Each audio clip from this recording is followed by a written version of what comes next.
Hi, good morning, everybody. So, in this gathering, we are going to discuss one of the important lessons in political science for class 10th, that is federalism. So, federalism, before going to discuss, let us see that democracy it allows a number of ways of power sharing among the people in any country or in a particularly in a democratic system. So one such form of power sharing is what we call as federalism. But today, maximum countries in the world they are following this federalism as the best way to resolve a number of conflicts among its own people. So why it is a very popular form of government? What is there in federalism such that it became the best form of the government or the best form of power sharing? This is what we are going to discuss today. So actually, if you take the word federal, it is derived from the Latin language. So many words in English have been derived from different other root languages like Latin, Greek or something. So from the Latin language, the English word federal is derived, which we call it as foedus, Foedus. Why I am giving? Because sometimes in the examination they may ask these root questions or basics of that lesson is very important to concentrate. From the Latin word foedus, it is derived. The English meaning of that Latin word foedus is called as an agreement between the levels of a government. So, in short, we can say so federalism is an agreement between the different levels of a government. And also, we know that democracy always it prefers not one level of the government, but democracy always prefers minimum two levels of the government. So that is what we call them as a national government, and the second one is known as a state government. It is also known with different other names, what we call them as a central government, or it is also called as a provincial government. But we have to be very particular when we are using national, we have to match with the provincial. When we are using central, we have to match with the state.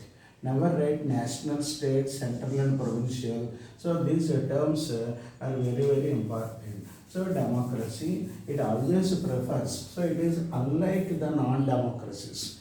It is unlike military, monarchy or dictatorial government, because there all the powers of the government they are vested in the hands of one level of the government. But in a democracy, it is against to the centralization of the powers, but in place of the centralization, it always gives importance to the decentralization. So that is what we call them as for the safety or for the security or for giving a best suitable government, or to make the people trust that this is my country, this is my government. The levels of the government have been clearly prescribed in the democratic system. So this federalism it can be called as one form of the power sharing. So as it is, that is what. So we are going to study about this lesson, federalism as a form of power sharing. We are going to discuss. I gave the root word. What is that? Root from word federal. The English word federal is derived from the root cause of Latin foedus. It is derived. I have explained it to you. Now we are at the present in the world. If you take example, after the World War One and after the World War Two, many countries in the world they have converted themselves into a democratic government. But in this democratic government, as I told you, the power sharing arrangements are not fixed or they are not limited, but broadly or traditionally, there are two types of power sharing arrangements are there. The one is what we call them as a unitary system, and the second one is called as a federal system of power share. So the first one is called as the unitary system of power sharing, whereas the second one is what we call as the federal system of power sharing. Both are valid. We cannot say that federal system is the best one. Both of them have their own advantages and their disadvantages. But a little priority, we can give to the federalism when compared to the unitary. So it surpasses, otherwise what we call a little superiority or a little safe government, the federalism looks when compared to the unitary system. So what is that? What makes the federal system a best form of the government, and what is there in that? If we look at the functions of the federalism, we can understand very clear. So what are the main functions on the already textbook they are given? Let us look about the textbook and some points. Even if you keep open textbook with you, your understanding or following of the lesson, it may become easy. So, if you, as I told you already, here federalism, it always gives importance to a two-level government in it. So, what is that two-level of the government? The one is called as a government for the total country, that is called as a national level government, and the second one is what we call it as the provincial government. So, constitution. According to the constitution of the country, it is not manual, it is not my interest or somebody's interest, but it is rigidly, it is written in the constitution that they shall have two levels of the government. And the second one, if you take the different levels of the government, they have their own jurisdiction. So what is this jurisdiction, or what for this jurisdiction means? The jurisdiction is for the purpose of three different areas. We call them as what we call them as in terms of legislation, in terms of taxation, and in terms of administration of the particular country or the particular geographical area. So specific matters of legislation, that is what we can see there. So jurisdiction, suppose you take a room or a house or an area. If you take it has specific boundaries are not northern boundary, eastern boundary, western boundary, like that. In a federalism also, there are two levels of the government are there, but the area of the administration of the particular region. Suppose national government is there. How much area the national government has to rule in the country? Whether it is a portion of the country or every inch of the country has to be ruled by this national government. It is specified as well as the provincial government also. Let us take, for example, let us take India. Let us take India as an example. Here we know that even in India also we have a national government and also we have a provincial government, like states are there. State government of Andhra Pradesh, state government of Telangana, Gujarat, Assam, Meghalaya, like many states, northern, eastern, southern, western states are there. So if you take India as an example, our understanding becomes easy. So it means that we know that central government or the national government is ruling the entire country. So from north to south, east to west, the total country, it comes under the administrative area or administrative purview of the national government, whereas the provincial government means even the governments, the state governments, it is what we call the states or the state governments, they also make legislation, is law making process. They also make laws. Okay, in their particular legislative assemblies, they will make law, but the law of that particular state is valid only within the territorial boundaries of that particular state. It is not valid throughout the country. Whereas the law made by the national government, it is valid. Every state is bound to follow. Every citizen who is living in the country is bound to follow the law made by the national government. and at the same time they have the jurisdiction not only in terms of lawmaking procedure but in terms of taxation also. So it means the taxes, both the state government and the central government, they are liable to collect the taxes also. That's why we call them as central taxes and state taxes, like they are divided. So they are clearly specified. Suppose you take income tax. For example, income tax, if we take, it goes to the central government, whereas the sales tax, it goes to the state government. See, they are clearly specified. That is what. So a guaranteed government is there, a guaranteed administrative authority we can say. And even in terms of the administration also. So it means how much area a state government is eligible to rule. That is also known as the administrative powers. And the third one, if you take the jurisdiction of the respective states is clearly specified in the constitution. So they are not only mentioned, but they are clearly specified in the constitution. So what is constitution? What is the importance of constitution? Already 9th class we studied constitutional design lesson and what areas the constitution discusses. As teachers they are discussing and as students also we have a lot of knowledge about the constitution. So every decision is not only discussed in the parliament or the legislative assemblies, but every proposal is mentioned in the constitution, which is an ultimate document in a democracy. If democracies are successfully working in the world, it is just because of the constitutional principles only. So in the constitution they are clearly mentioned. So it means once if it is written in the constitution, no one can violate. And no one can go against that also. So that is why they are mentioned, clearly specified in the constitution. And the fourth one, if you take the fundamental provisions of the constitution. So again, continuation of the third one is the fourth one is what we call any changes in the constitution, or it is what we call a word is also there called as amendment or amendments. If any amendments have to be made in the constitution, they are not the solo responsibility of one level of the government.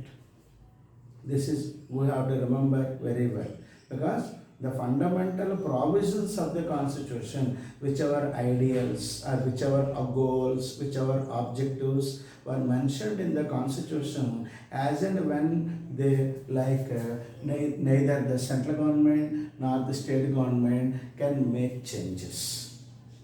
If those changes have to be done,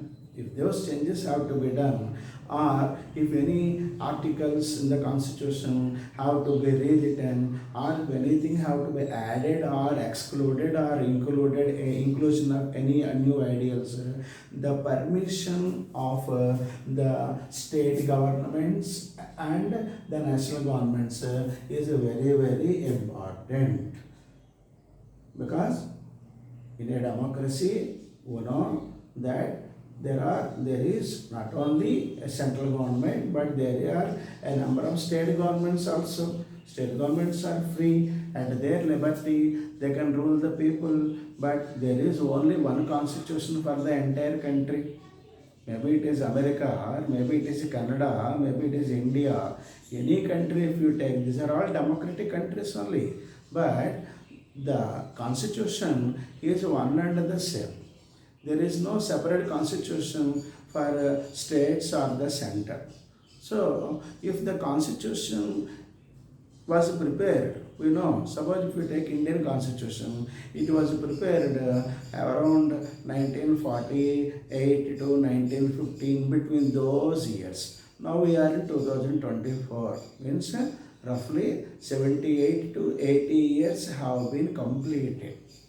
The constitution was prepared by a set of intellectuals in the country, keeping in view the social, economic, political and technological whatnot, the life of those days they kept in mind and prepared the constitution. But today a number of changes have come. scientifically, technologically, socially, politically, whatnot. Many changes have come in the country today. So in one way, constitution may not suit. So we have to rewrite. But the constitutional rewriting is not an easy task.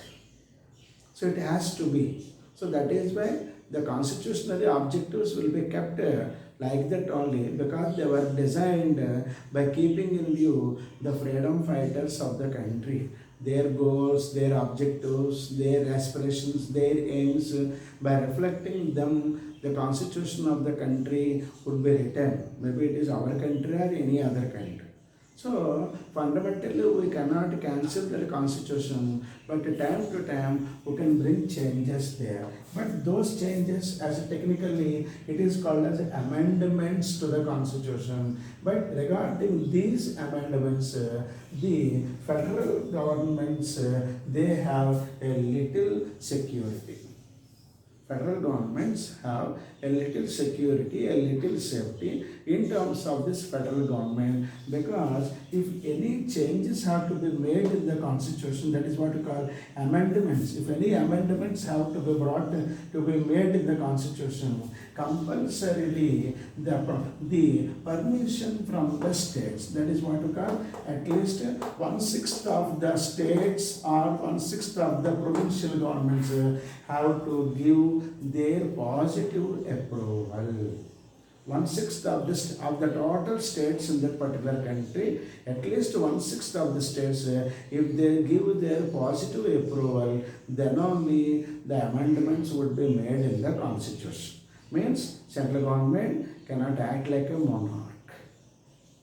Certainly, central government in a federalism, the central government or the national government cannot become a dictator or cannot become a monarch, and it cannot overtake the interests of the states. That is why we call federalism is a very, very safety, very, very secured form of the power sharing in democracy. We can understand. And next one, the fourth point. So on the fourth function is what we call it as the sources of the revenue. So revenue sources are clearly specified in the constitution. So revenue sources means what? This is what we call them as the income to the government. The income to the government, the governments will raise their income by way of imposing tax or taxes on the people. So means that the people, whoever pay the taxes, it will become an income or it will become a revenue to the government. And so they are clearly specified that whether it goes to the national tax or it goes to the state tax, it will be clearly mentioned. There is no dilemma. Whereas in another form of government like a unitary, I will discuss about the unitary also. In a unitary government, it is not clearly mentioned. Why? Because in a unitary government, the understanding between the center and the state, it is in a different manner.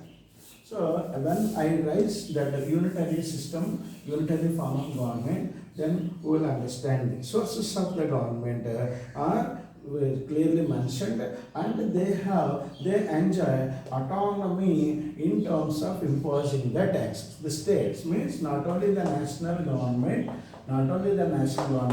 but the state governments also, they enjoy their autonomy. Autonomy means what? Freedom. They are free. If they want, they can increase the percentage of the tax on the people which are already collecting, or they can decrease. If they want to slash down the tax burden, they may decrease the tax burden on the people or increase the tax burden on the people. State and the central, they are at their liberty. Okay. And next one, if you take, regarding the jurisdiction, judiciary, then what is the role of the judiciary? What is the role of the judiciary means the judiciary, which is another organ of the government, the judiciary, it acts like an umpire whenever disputes come between the central authority and the state authority. Whenever disputes and in ruling the people, constitutional disputes, constitutional disputes or constitutional doubts whenever they arise, whether central government rule has to be applied or state government rule has to be applied, at that time when they apply the judiciary, it is what we call federal court system. The federal courts, they will act like an umpire and resolve the disputes between the center and the states in a very amicable manner. And also then these are what the six points we studied, and the last point we have to understand that the federalism thus has two ideals of its own. So what are the two ideals of the federalism? That dual objectives and ideals, that is what we call them as both of them, they respect each other. So mutual trust. So the first one is what we call them as the mutual trust, and the second one is called as agreement to live together. These are the two ideals of the federalism, whereas there are certain objectives of the federalism are there. So what are the objectives? Means the first one is what we call it as the safeguard and promote the unity of the country. Safeguard and promote the unity of the country, and the second one is what we call it as accommodation of regional diversities. So these are all. So the ideals are there. So the driving force. Suppose the countries, if some countries are running successfully as a federal countries. Suppose you take America. What we call America as United States of America, but we also call it as a American Federation, Canadian Federation. So why we call them as? Because America completely follows a federal system of power sharing. And suppose if you take a mutual trust. So what is the driving force ideals behind the American federalism is that mutual trust we call. And second one is agreement to live together. So if you take ever since the American War of Independence, actually we know America was once upon a time a region with 13 colonies. Actually America was a 13 colonies region only, but now the number has increased and it was increased now to 52 to 53, 54 states. America has increased there. So it means how from 13 to 53, 50 to 55 range, how it became? It is because many states in the next period of time, they have come and joined into the flag of America, the US, the United States of America, we can see. And also any state in America, the central government is there, state governments are there, but the number, the central and the state government, they quarrel on any matters, but they trust each other. But whereas in a unitary, this mutual trust is absent. You can say in a unitary form of government, this mutual trust is absent, and the second one is the agreement to live together. And the objectives of the federalism are that it safeguards and promotes the unity of the country, the unity, strong bondage. A strong bondage exists between the central government and the state governments in the country. They rule like one group, they rule like one force in the country. And the next one is called accommodation of the regional diversities. So what is meant by this regional diversities? We know diversities or differences will exist in any country. In every country, in one way or the other, diversities or the differences exist. But in giving a speed conclusion to those diversities, maybe on language, maybe on a religion, maybe on gender, maybe on economy, whatever. The rational difference, not a religious place. So rational means area wise. Okay, na? Some states may be larger in size, smaller in size. Some states are economically stronger, some states are economically weaker. So possible, even in India also they are. But when such differences exist, they try to accommodate those differences in a friendly and amicable manner. They try to keep up the spirit that we are one people, one country, a feeling will be developed. So that is what the ideals and the objectives we can understand there. And now, traditionally, if you take the federalism is practiced in two ways. Or there are different forms of forming a federal government, or a country can be following federalism. So, what are the two ways means? The one is called as the coming together federalism is one type, and the second one is called as the holding together federalism.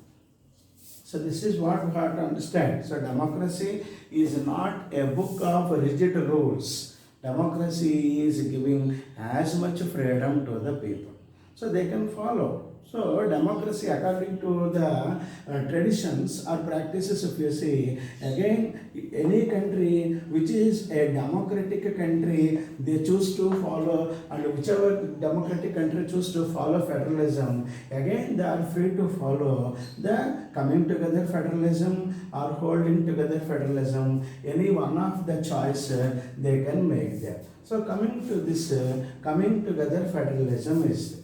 So what is in that word, in that particular title itself, the total answer is there. We need not break our heads. So coming together, suppose a game is there. All the students in the ground, they go and play together. Suppose if you want to play a game, then what do? You'll give a go. You'll share with your friends. Let us go to games period. Let us play there. Suppose if a holiday comes, we'll make a phone call to our friends, and we all will gather in the ground to play. Yes or no? So like that, the coming together federalism also is that when smaller states, and also I want to tell you one more thing, that during this type of questioning or ideas, you need to follow the textbook definition as it is. It is very, very important. You can describe, you can explain the content in your words, but whenever the definition terms or the definitions are there, or derivations are there, or glossary, suppose see at the end of the lesson, either right side or left side, we see glossary, meaning will be given. These are must to by heart. As it is, you have to present in the paper when it comes as a question in the question paper. Don't forget that. So coming to this, the holding together federalism and coming together federalism, this is what we have to. So in the first instance, it involves that when states come together on their own to form a bigger unit. So when smaller states, that is one, when smaller states come together on their own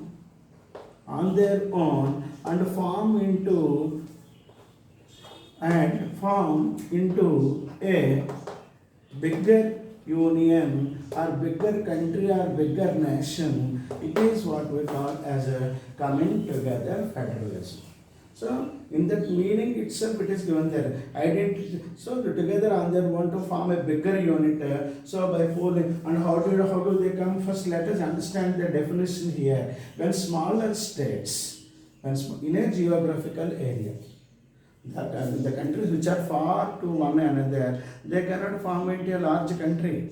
Okay, so in a region, it is possible where a smaller regions, smaller countries which are small in their size, which are ruling themselves on their own, they decide to give up their sovereignty.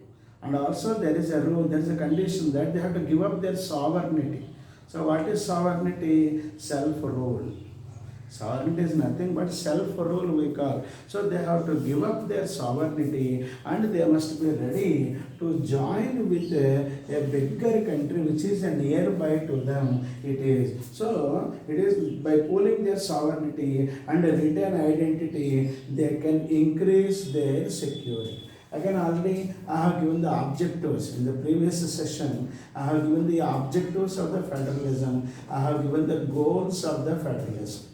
Dual objectives I discussed with you, dual goals of federalism I discussed there. In that one point what was studied, one of the goals of the federalism is to mutual trust and agreement to live together. And coming to the dual objectives of the federalism, safeguard and promote the unity of the country and accommodate the regional diversity. So these are all compulsory. If necessary, you by heart them because they are compulsory to come in the question paper as a 2-mark question or as a MCQ, or they may come as a not correct or incorrect, odd one out. Like in these different areas, the questions may come. Don't expect them as a single question itself. In any area of the question paper, there is a possibility of their given. And that too, there will be 3 sets in the question paper. So in any one set, this type of questions, they may come, right? So you need to pay attention on all those. So like this, so when smaller states come together on their own and form into a bigger country, that too, the condition is that they give up their sovereignty. So what is the meaning of sovereignty? Rule, self-rule. So when they give up their sovereignty, they try to include with the neighbor country, but that too on certain conditions. On certain conditions means that neither they hurt nor the sentiments of the people are hurt. Like that we have to. Okay, so the coming together and the examples for this coming together, we can take probably the example of America, we can take there. And at the same time, Switzerland is one country and Australia is another country, which are the best examples for the coming together federalism. Okay, na? So I told you when American War of Independence was declared and when Americans fought for their independence, at that time there were only 13 colonies, but now the number of colonies they have come about 52. It is means the number has increased. It is because of the smaller states in and around the 13 colonies. They saw how powerful Americans were able to fight against the stronger Britain Parliament, against the British. History was studied. So they fought against the Britain government and they were able to attain independence. So seeing the greatness, seeing that the way the revolution was conducted, the way the war and the revolution was conducted, the remaining regions of 13 colonies, they decided to join the American flag because for their safety, for their security and for retaining their identity also. If not, what will happen? England may sweep their countries. They have granted 13 colonies, they have granted independence, but the rest of the colonies, they might be occupied by the Britain government. This is what we have to understand. And the next one, when the coming together federalism is like that, and the second one is called the holding together federalism. Then what is this holding together? So I told you the meaning. Meaning means you are coming, I gave you. Suppose you holding. Suppose see chalk piece is in my hand. So I am holding, sir, now in between my hands, I am holding the chalk in a tight manner from falling on the ground. In the same way, in a holding together federalism also, here what we call a country which is already large in size.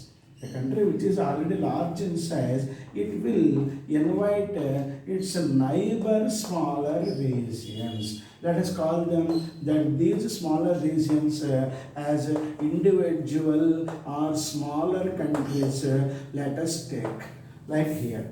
Okay, na? So the larger country, it will invite them. It will invite them, please come and join with me. And that too how? By giving away, or it is what we call them as by delegating some of its powers or authority.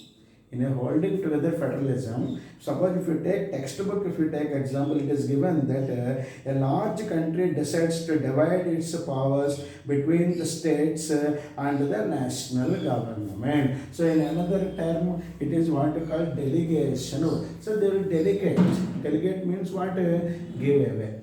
It gives away the powers which are already having with it. Some of the powers will be shared with the state governments. The smaller units, let us call them as the smaller units, they will be welcomed. So that what will happen? What will happen? The credit of that particular, the border, the area of administration by the country, it would enhance in the future.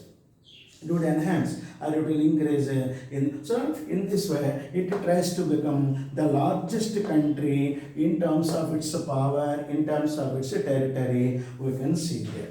Okay, now, so for example, if you take this holding together federalism, India is one example. The second one is known as Belgium. The best examples you can take India, Belgium. They can be taken as an example for this holding together federalism. And even Spain, according to textbook, Spain is also given, but much concentration during examination they will give under India and Belgium. Which one of the following does not come under, or which one of the following is falling under? Either of the way, the question may come, but specific idea is very, very important, right? So that is why the two forms of the federalism, as what was studied, is the one is known as the coming together federalism, and the second one is known as a holding together federalism, right? In tomorrow's class, we'll see how is federalism practiced in India and what makes India a federal country. Thank you.